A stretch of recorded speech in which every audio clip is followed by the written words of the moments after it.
Meteorologist Joe Furey, and welcome to Storms of Furey. Yes, we are going to go back and take a look at the big storms that have defined Connecticut's weather history. And the first one, yes, it's the April Fool's blizzard of 1997. Who remembers that one? Yeah, now what's really interesting is that winter, we had a big snowstorm on December 6th and 7th that knocked out power to a lot across Connecticut. It was a big, heavy, wet snowstorm. And then we went through late December, January, February, and right through most of March, nothing going on. Matter of fact, Shoreline only had about 10 inches of snow that whole time period. And then, well, this storm came along. And, well, yeah, forecasts back then at times weren't all that great. And so a lot of folks didn't take this seriously. And, well, this one ended up being a blockbuster. Matter of fact, I remember being over visiting my brother in Italy, and it was the top of CNN international news talking about Connecticut and Boston and everything else. So that was kind of cool. So this storm system was one that was forecast actually pretty well because we were looking at how things were coming together. You know what's interesting is this time of year, you look for the crazy jet stream to set up.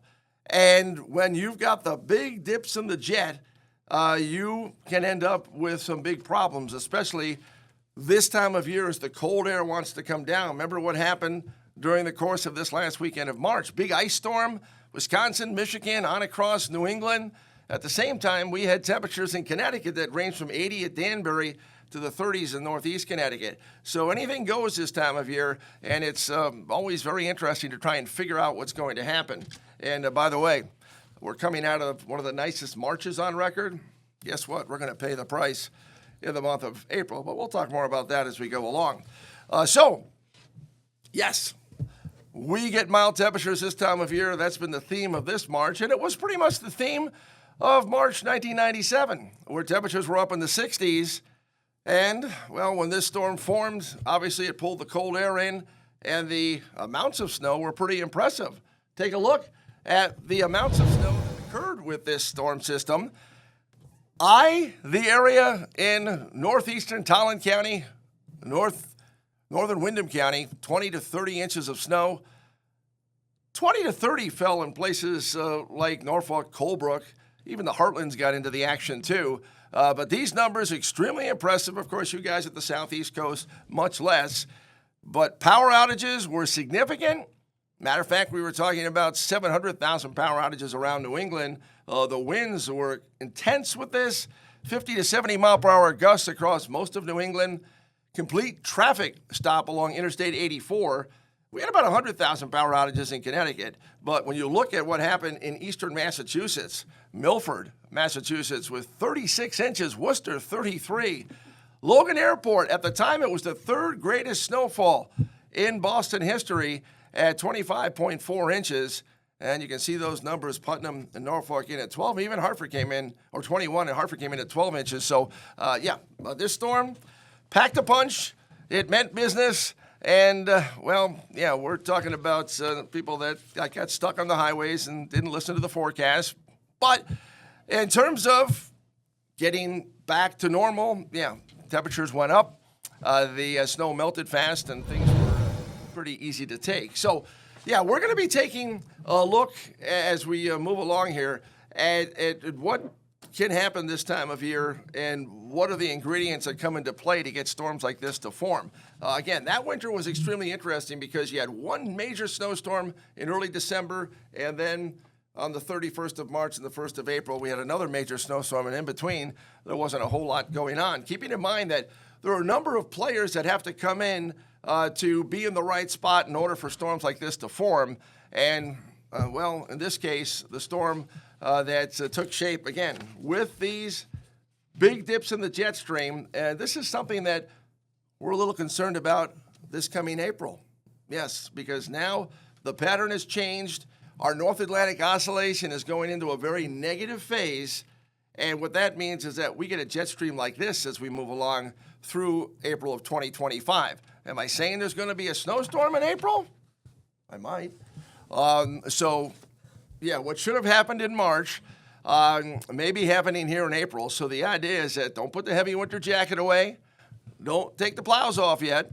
And know that Mother Nature's capable of anything. And what's cool about Storms of Furey is that we're going to be going back, looking at storms through history, and we tend to forget how bad the weather can get. And there's something that you really want to do and should be doing for preparing as we head in towards the hurricane season now, because keep in mind, we've got the hurricane season starting in just 2 months. And that is having preparations for items that you might want to have stored so that you have something that's there in case something big comes, or knowing where you're going to go, especially you guys on the shoreline, if there's a major storm coming. We are going to get hit by a hurricane here one of these days. We've been getting very lucky. The last official hurricane is Gloria in 1985, September 27th. So we need to be thinking, what can be the big problems that occur? And we have a big problem with the big trees and what I like to call the wires that are supported by toothpicks, and that's a problem. So we are thinking about that down the road. But as far as this blizzard, known as the April Fool's storm, there were some folks that thought the forecast was a joke and that, we were going to not have anything at all. So this one, the idea for a 28.93 inches of mercury storm that intensified. Unfortunately, there were 3 fatalities confirmed with this. And, with the winds where they were, we were talking about the blizzard conditions that were out there. The numbers as far as going right up through northern New England, Boston only had 25 inches of snow that winter up until that point. So definitely was a storm that is an aggravation, caused a lot of power outages, caused people to be stuck, but things melted in a hurry. There's a look at it. It was a heavy, wet snow. There was a very mild March, so even some buds were coming out on the trees. You can see how wet the snow was. You can see that person was in the spring mode in terms of having the shorts on going for the run. Look, see how everything weighed down in this storm? As a matter of fact, check out this one. The snow, as far as what its weight was, this snowstorm, if you picked up a 1 foot by 1 foot cube of snow, it measured 55 pounds. So 1 shovel of snow was 55 pounds. That's how heavy the snow was in this storm, April 1st of 1997. And unfortunately, the 3 fatalities, 2 of them were from heart attacks. So that's why we call it a heart attack snow, because it's impossible. It's like moving cement. And that's something that we have to always watch out for this time of year. Something else, too, when you have big trees around you, it's the big accumulations of heavy, wet snow, and it's the ice as well. We saw a situation this past weekend, 2 to 3 inch radial ice, Wisconsin, Michigan, 500,000 power outages, trees coming down. Darren Kramer was telling me a story about the folks that he knows in Wisconsin that had to get out of their house because the trees were crashing down. So if you have big trees around you, it's very expensive to get rid of them. But when it comes to heavy, wet snowstorms, ice, and the potential for, the tropical weather systems to come in here, clearing the way around where you live is extremely, extremely important. And what we always say, even just in the regular thunderstorm that comes on by, never let the kids sleep on the upper floors of your home when severe weather is coming in, because trees come crashing down and, we can end up with a very horrifying situation. So we're talking about all kinds of things that go on in terms of weather, and we'll come back in just a little bit, get into this April Fool's storm of 1997 and more coming up on Storms of Furey. A storm like the one of April 1st of 1997 is one that's, in our minds today, I think we all understand that, yes, this can happen. It's not that unusual. Back then, it seemed a little more unusual. We did come out of, what's very interesting is that The winter of 1995-96 was the snowiest winter on record. Bradley International Airport with 115 inches of snow. Then we hit the winter of 96-97. We had the big snowstorm in early December, and everyone thought, hey, this is going to be a blockbuster winter again.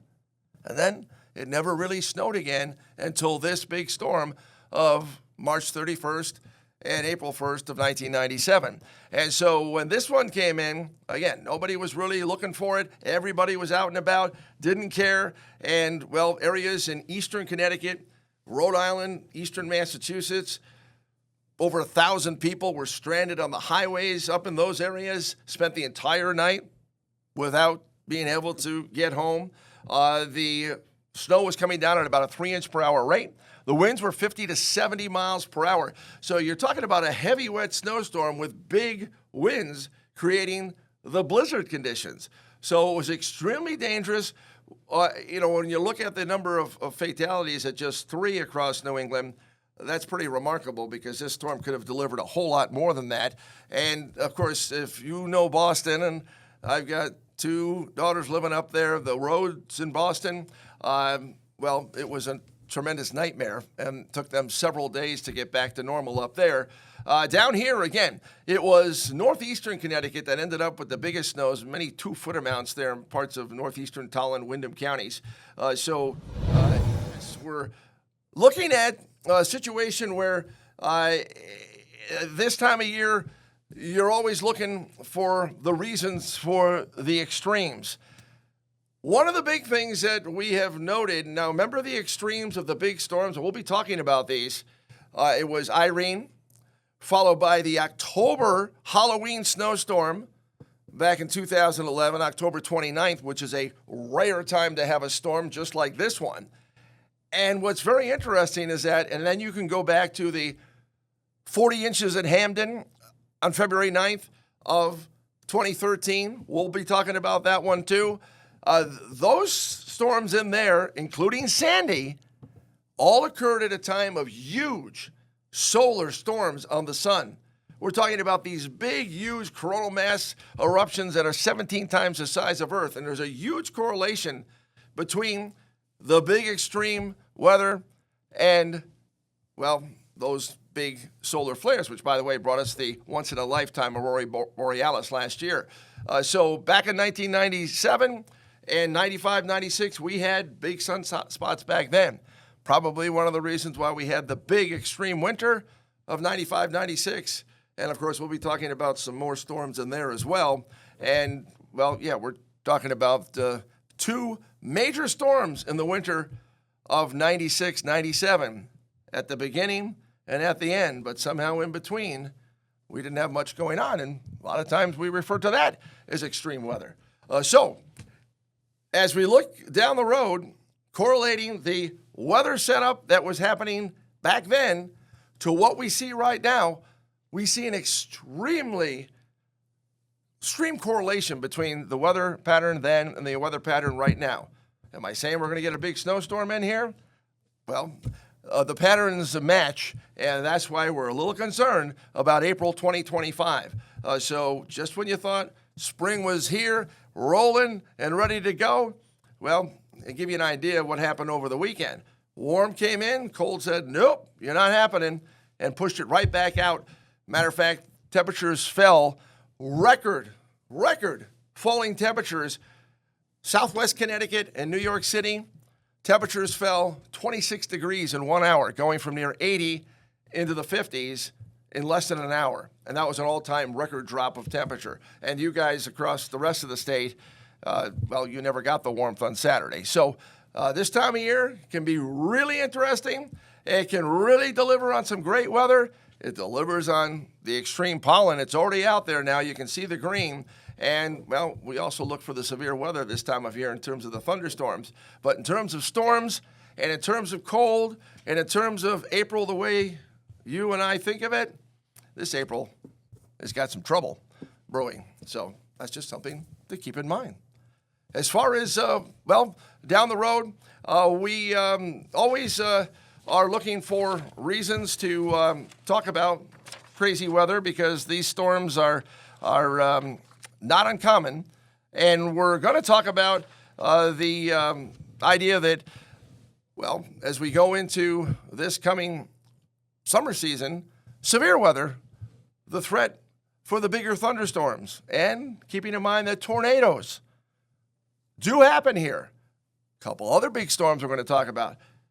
The October 3rd, 1979 Windsor Locks tornado and the July 10th, 1989 tornado. Both of those F4s, both of those ripping through north central Connecticut, and the one going through western Connecticut, Hamden, wiping out Hamden. Miracle that July 10th, 1989 storm did not kill more people. But we can get some big tornadoes around here, and, well, that's something we're heading towards. So we need to think about the severe weather season. Remember May 18th, 2018? Yes, the tornadoes, the 4 tornadoes in Connecticut. Wild weather happens, and we need to be prepared for it. And that's why everyone here at Storm Team 8, Gil and Ashley and Steve and Lauren and Zach, we're all here for you to let you know what's going to happen next. And, well, Storms of Furey continue after this. Hi, it's Meteorologist Joe Furey, back with Storms of Furey. Yeah, we have a whole lot to talk about as we move along here, and each and every week we're going to be talking about a new storm and bringing back memories and hopefully not nightmares of what you've encountered with some of these storms. And the first one, of course, is our blizzard of April 1st, 1997. Yes, some of you remember that, some of you don't. Sometimes we have a hard time remembering the snowstorms from the winter before. So a storm like this, a lot of times, some of you have a story. We'd love to hear your story. If you have something that you want to tell us, please send it to reported at WTNH.com. Over time, maybe we can get some of you on here and we can talk about, what occurred with you in these storms. But for now, the April 1st, 1997 blizzard for parts of southern New England was the third worst snowstorm on record, behind the blizzard of 1978 and the February snowstorm of 1969. Of course, since 1997, we have gotten some blockbusters in here, and again, we can talk about those. And when you talk about April 1st, you say, oh, that's kind of late for a snowstorm. But consider the fact that May 9th, 1977, we had 10 to 20 inches of snow in northwestern Connecticut. That goes with the latest snowfall on record when Bradley had 1.3, and then you talk about the early snowstorms, October 4th, 1987. There's another one, 2 weeks out of summer, with over a foot of snow in western Connecticut. I was living in New Fairfield. I was working with Dr. Mel in school there at Western Connecticut State University, and I had 1 foot of snow on a higher hill in New Fairfield. All the trees and power lines coming down. As a matter of fact, you could hear everything breaking. The extreme wild weather, it's fascinating to go back and take a look at, the why. Why does it happen? In this case here, we had a extreme digging jet. Again, emphasizing that the pattern that we have now going into April of 2025 is very similar to this pattern back in April of 1997. In other words, this winter, we were able to keep the cold in play. We had less snow this winter. Yes, the winter of 2024, 2025, less snow across interior Connecticut than what we had last year. Only 21.7 inches of snow. Now, all we'd have to do is get one storm like this one that could put down a foot or more of snow. And the next thing you know, your snowfall for the winter season is getting back, not near average, but at least it would be up. So bottom line is we're not done yet. I'm not saying a big snowstorm is going to happen in April of 2025. I will just say that the pattern is interesting. And, the weather we did not have in March of 2025 is coming in April 2025. In other words, we were 5 degrees above average in March. This April stands the chance to be near or below average. So we'll be keeping an eye on any storm formation, keeping an eye on any severe weather potential.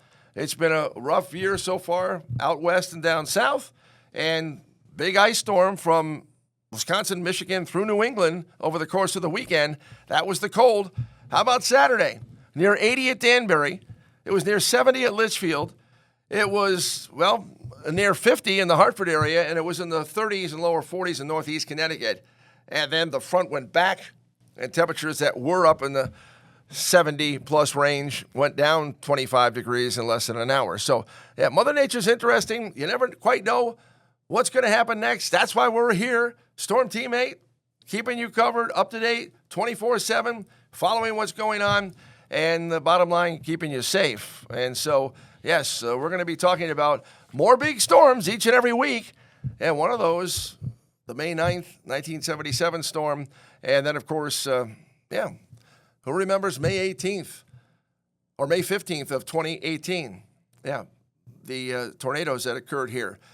Just amazing to be standing on one street in Hamden, and it looks like a leaf didn't come down, and the next street over Shepherd Street, and it was total devastation. So you never quite know what's going to happen next. That's why we're here, to talk about the past storms, talk about the patterns, talk about what might be coming down the road. And if you have any ideas for us, please send them to us at reported@WTNH.com or joseph.furey@WTNH.com.